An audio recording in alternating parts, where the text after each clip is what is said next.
गोपियां कुछ बोलती नहीं महाराज। कन्हैया ने कहा, अच्छा तो अब समझ आया, क्या तुम्हारे पति सुंदर नहीं हैं, इसलिए तुम उनको छोड़ करके चली आई हो? सखियो, तुमको पता नहीं पतिव्रता स्त्री कितनी महान होती है। दुशीलो दुर्भगो वृद्धो जड़ो रोक धनोपीवा। देखो सखियो, यदि पति सुंदर भी नहीं है ना, तो भी स्त्री का धर्म है कि उसकी सेवा करे, उसको कभी भी त्यागे नहीं। ये पत्नी का धर्म है। सुशील भी नहीं है तो भी पत्नी पूरे जीवन भर पति की सेवा करे, कभी उसको त्यागे नहीं। महाराज, भाग्यवान भी नहीं है तो भी कभी, ठाकुर जी स्वयं सखियों को समझा रहे हैं, भाग्यवान भी नहीं है तो भी पत्नी का कर्तव्य है कि उसको छोड़ के कभी जाए नहीं। कमजोर बुद्धि का भी है, बुद्धिमान भी नहीं है तो भी कभी उसको त्यागे नहीं। और तो और महाराज रोगी भी है, खाट में पड़ा हुआ है, तो उसको भगवान समझ के सेवा करे, कभी उसको त्यागे नहीं। महाराज, गरीब भी है, धनवान भी नहीं है तो भी कभी पत्नी का कर्तव्य है उसको छोड़े नहीं, उसको त्यागे नहीं, उसकी सेवा करे। स्त्री को कभी पति का त्याग नहीं करना चाहिए।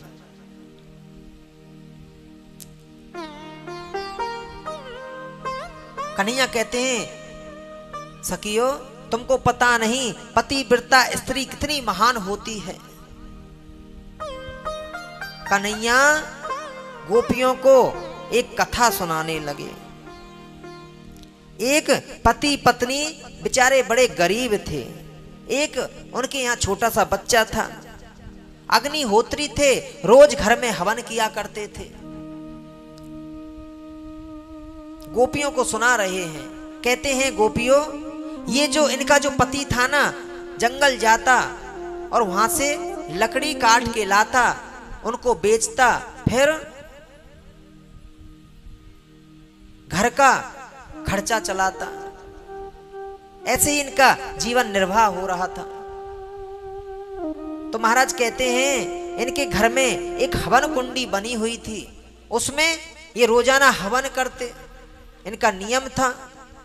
आज क्या हुआ, ये जो आदमी था, ये लकड़ी काटने के लिए जब बन गया तो महाराज लकड़ी काट के आया तो बेचने नहीं गया, घर आ गया, थक गया ज्यादा, और आकर के अपनी पत्नी की गोद में सिर रख करके सो गया महाराज। और इसकी जो ये पत्नी थी बहुत बड़ी पतिव्रता थी। छोटा सा एक बच्चा था। महाराज कहते हैं, पंखे से हवा कर रही है, पति पत्नी की गोद में सिर रख के सो रहा है, और इनका जो बच्चा है ना, हवन कुंडी जो बनी हुई है उसकी तरफ घुटमन घुटमन जा रहा है, और उसमें अग्नि धधक रही है महाराज।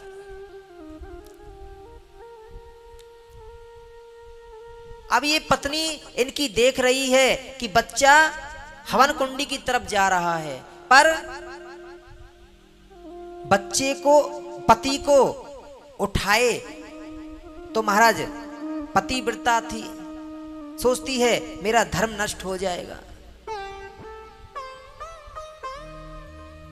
फिर बच्चे की तरफ देखती है तो हवन कुंड की तरफ चला जा रहा है।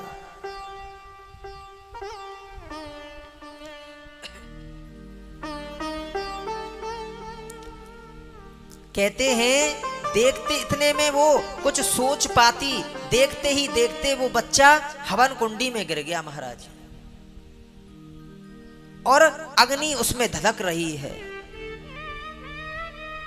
अब जब इनके पति की आंख खुली, निद्रा खुली, तो महाराज उठकर के दौड़ी, देखा तो बच्चा अग्नि में खेल रहा है। बोलो राधे राधे। दौड़ करके बच्चे को बाहर निकाला। अग्नि ने भी सोचा, अरे ये कितनी पतिव्रता है, यदि मैं इसके बच्चे को जला दूंगा तो कहीं ये मुझे श्राप ना दे दे। ऐसी होती हैं पतिव्रता स्त्री। सभी गोपियों को समझा रहे हैं कन्हैया, पर गोपियां कुछ बोलती नहीं, नीचे सिर कर रखा है। महाराज अब गोपियों ने सिर ऊपर किया, बोलो राधे राधे, और कहा, आप बहुत बड़े ज्ञानी बन रहे हैं, दो चार ऐसी कथा तो हम पे भी आती हैं प्रभु। बोलो राधे राधे। थोड़ी बहुत कथाएं तो हम भी जानती हैं। ठाकुर जी ने कहा, जब आप जानती हो तो सुनाओ। तो सखियों ने कहा, एक बात बताओ, एक स्त्री थी, बहुत पतिव्रता थी, और जब अपने पति की सेवा करती, एक दिन क्या हुआ, पति ने कहा, कुछ दिन के लिए मुझे बाहर जाना पड़ेगा, पर आप चले जाओगे तो मैं सेवा किसकी करूंगी। पत्नी ने कहा। तो पति ने कहा, देवी चिंता मत करो, मैं तुमको अपनी ही एक तस्वीर देके जाऊंगा, एक मूर्ति बनवा के देके जाऊंगा, तो आप उसी को नहलाना धुलाना भोग लगाना, तो आपकी सेवा भी चलती रहेगी और मेरा काम भी बन जाएगा। तो वो जो पति है वो चला गया महाराज। अब तो वो पत्नी उसको नहलाती धुलाती भोग लगाती, हर समय सेवा में लगी रहती। अब एक दिन उसका पति दरवाजे पर आ गया और आवाज दे रहा है। तो सखियां पूछती हैं कन्हैया से, अब प्रभु आप ही बताओ उसको क्या करना चाहिए। पति की सेवा में लगी है, यदि सेवा छोड़ती है तो इसका धर्म नष्ट हो जाएगा। कन्हैया ने कहा, अरे धर्म नष्ट क्यों हो जाएगा, जब सांचे के पति दरवाजे पर आ गए तो झूठे की पति की सेवा क्यों करनी। बोलो राधे राधे राधे राधे। तो महाराज सभी गोपियां तालियां बजा के हंसने लगी।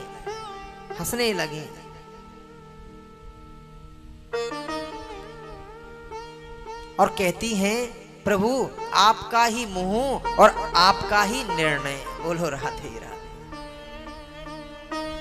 इसी प्रकार से आप जब सांचे के पति हमको मिल गए, फिर हम इस हड्डी मांस के पुतलों में अपना मन क्यों फंसाएं, क्यों लगाएं। प्रभु हमको जाने के लिए ना बोलो। हे गोविंद, हे बांके बिहारी, हे केशव, हे गिरधारी,